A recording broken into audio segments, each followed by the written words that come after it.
Hi everyone, my name is Yanniek Schoonhoven and I am speaking to you from La Junquera, Spain. We are a regenerative organic farm here in the south. I love to share what we've been busy with over the past 10 years with you all. This is a little image of what our farm village looks like, La Junquera. So basically, La Junquera is an 1,100 hectare farm in the south of Spain, in the something that we call the drylands, the Altiplano, which is the highlands. And we are struggling, like many areas in the south of Spain, with a lot of degradation. A lot of issues regarding different rainfalls, less water availability in the soil, and depopulation in general. And this is something that we at La Junquera are trying to transform, because we love to live in a place that is thriving. And therefore we are developing La Junquera as a regenerative organic farm. But not only that, we are working with several educational projects. We have an academy on the farm called the Regeneration Academy. We have a volunteer project on the farm called ecosystem restoration camps, and several entrepreneurs that live with us and make this territory a better and more sustainable place. So at this exact moment, we are over 15 people living full-time on our farm. People coming from Spain, of course, but also Italy, the Netherlands, even Mexico. And together within our several projects, we are working to restore the landscape. This farm got into the family of my husband already over 200 years ago. And it started with an esparto, which is this grass type farming, then went into cereals. And when the tractors came, the whole village that used to have over 150 people started to empty, and only one full-time worker was left. And the land started to degrade a lot, which is something that happened almost everywhere, I would say. And it's something that we've been struggling with to change over the past 15 years.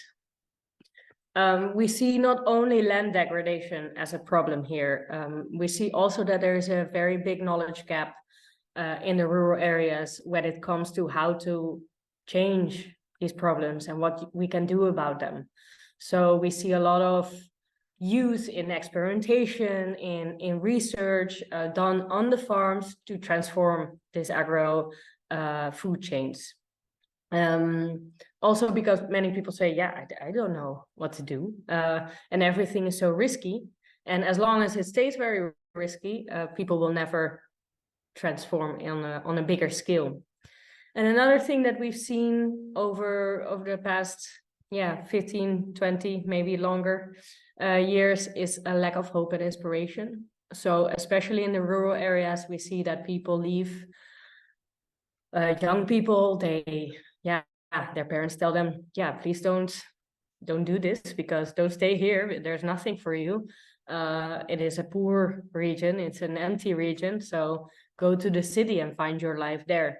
And something that we really are trying to do is to get them back and to say, hey, you can actually live here. You can live here very well. You can even live on your farm and enjoy and make a living while doing that.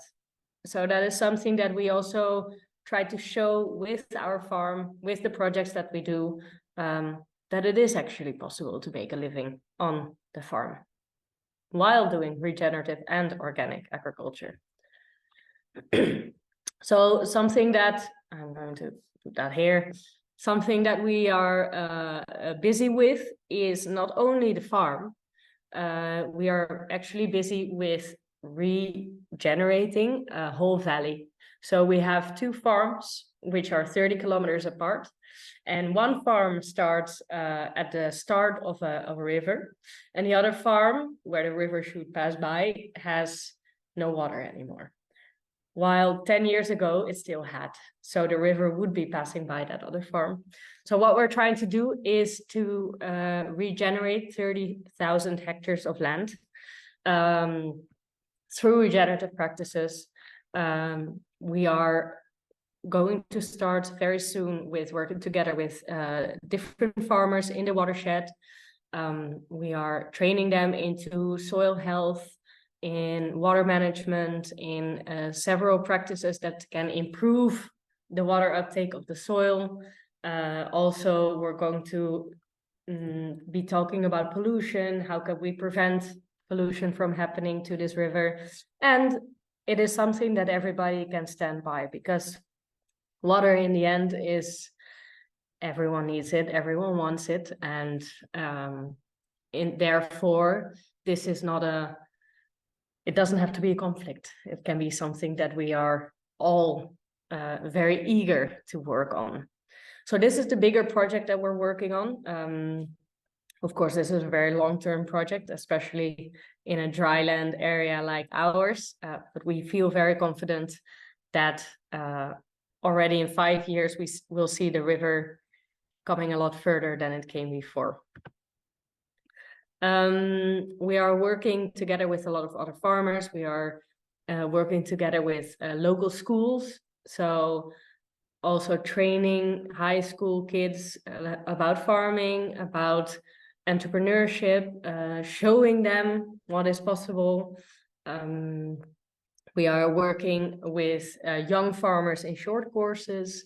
We are working with international agro-food professionals also in short courses. So anyone who's interested to learn about regenerative agriculture can get a hands-on experience on our farm.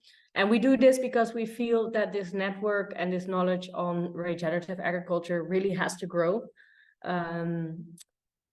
People have to understand what it means on a real farm. They have to understand that some things are really not as simple as they seem in the theory. Like, for example, a no-till is very possible in some places and very challenging in others. And we try to show these different practices in different ways and in different fields, and show that sometimes, it's a lot more complex than we wish it was. Of course, we're working with regenerative agriculture. For us, it is not only about improving the soil, but it's also a lot about improving livelihoods, because we feel that, yes, we can improve the soil, but we also have to transform mindsets so that these soil improvements are also going to keep happening in the long term. Because if they don't, why do we even start, right? So we do feel that to make this work, we need to include the whole community. We need to help each other, learn from each other, do experiments, probably fail at some of them, like we do a lot, and then start over again. And that is a lot more feasible if we can do it together. So that is something we always try to say, that for us, the regenerative agriculture part is just one part of the puzzle, but we also need to regenerate the mind. So some of the successes we've had so far is we've had over 50,000 trees planted in natural areas. 10,000 people were educated. We've built over 100 ponds, of which I would say half have water all year round. And we are starting a holistic grazing management system, which is challenging in our area because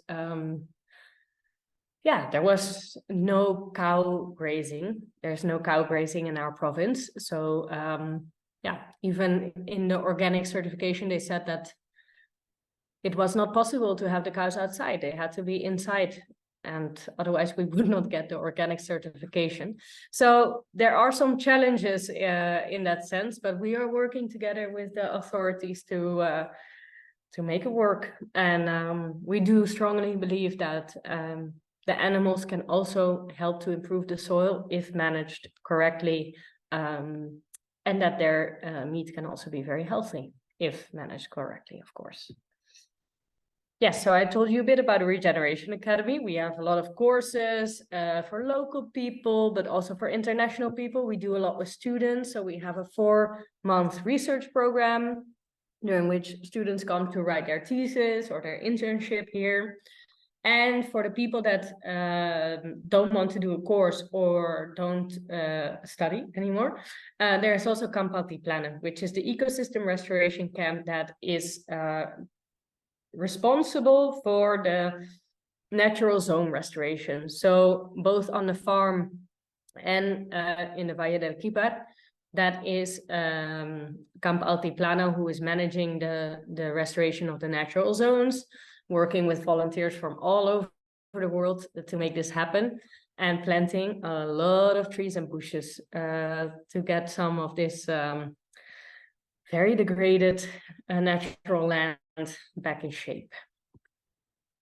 With our farm, we are not only farming our own farm, but we are also helping other farms to transition.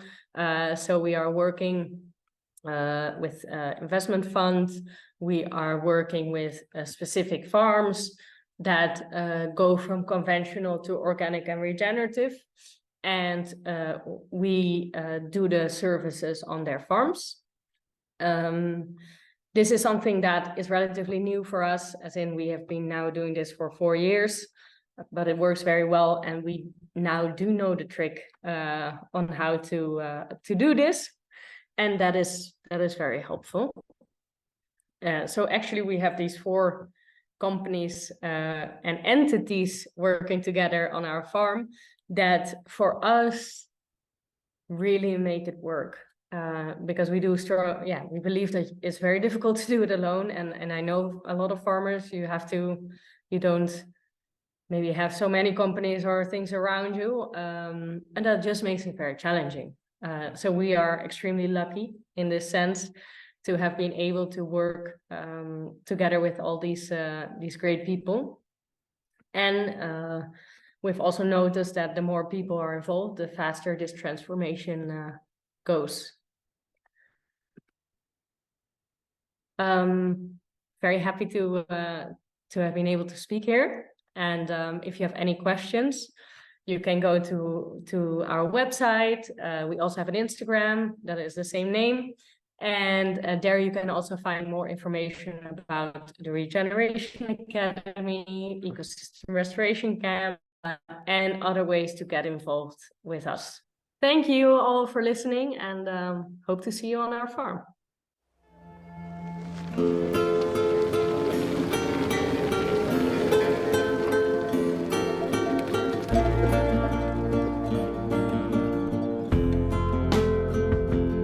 Soil is the most important thing we have in a farm. It rained 125 millimeters in 2 days. And you can see here how it only gets wet like the first part, that is like about 20 centimeters. Then you can see the power of absorbing and retaining water that this has.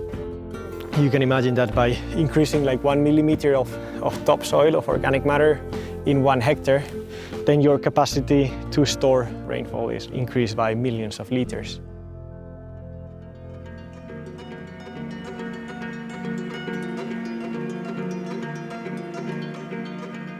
I remember we were in the kitchen, I think, having dinner with my father. I think I was 10, 12 years old, and we were talking about the farm and how he was worried that it seemed that the plots were getting more stony and more rocky every year. There seemed to not be an answer for that. It was happening to every other farm. People assumed that that's how it was. So I was quite shocked about it. And from that moment on, I was quite interested or worried in finding solutions to that. Years later, I started hearing more about organic farming and regenerative farming. They seem to have answers to not only not pollute the soil, but also to improve it and reverse that process of getting a more and more stony land. climate that we have here in this region is a really harsh one. They're very close to a desert climate. Our biggest challenge here is the water. How do we get the most water in the ground? And how do we keep it? How do we make sure it doesn't leave the farm? How do we make sure we use most of it? And it's a big challenge. When you drive here, you see the landscape being a brownish. And then sometimes you see these really super green patches, which is broccoli and lettuce farmers. That's a crop that extracts a huge amount of water from the aquifers. Unfortunately, it happens a lot and it's very profitable. So every farmer gets the offer to have his land rented out to a big supermarket, and they use it for 5 years and then it's depleted to the bone. It doesn't make any economic sense to mine something and to mine your farm and then do it for a few years and then you cannot use it anymore. My father always told us that he saw himself as a steward of the land and that his goal and duty was to manage it and pass it on to the next generation. The farm that we live in has been in the family of Alfonso for 200 years. Until 7 years ago, we had mainly a monoculture of grains. I thought there was room for improvement and for new ideas. Most of them were related with a more organic, regenerative concept of farming.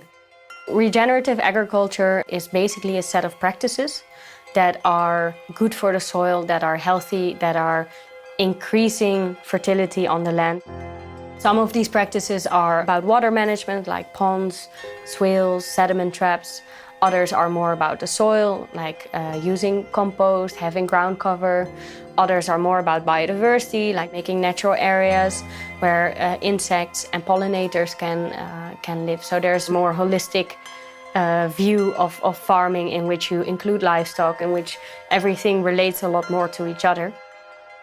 I think farms should be constant innovation and experimental places. I came with all these ideas of basically trying to do new things. The answer in general, it is surprisingly always a no, like that's not possible. Trying to grow other varieties of wheat or barley or rye, no, that doesn't work here. Well, then we tried and most of them, they did work here. In the case of almonds now, this is too cold and high for almonds, but then we have a lot of almonds and it works even a lot better than grains.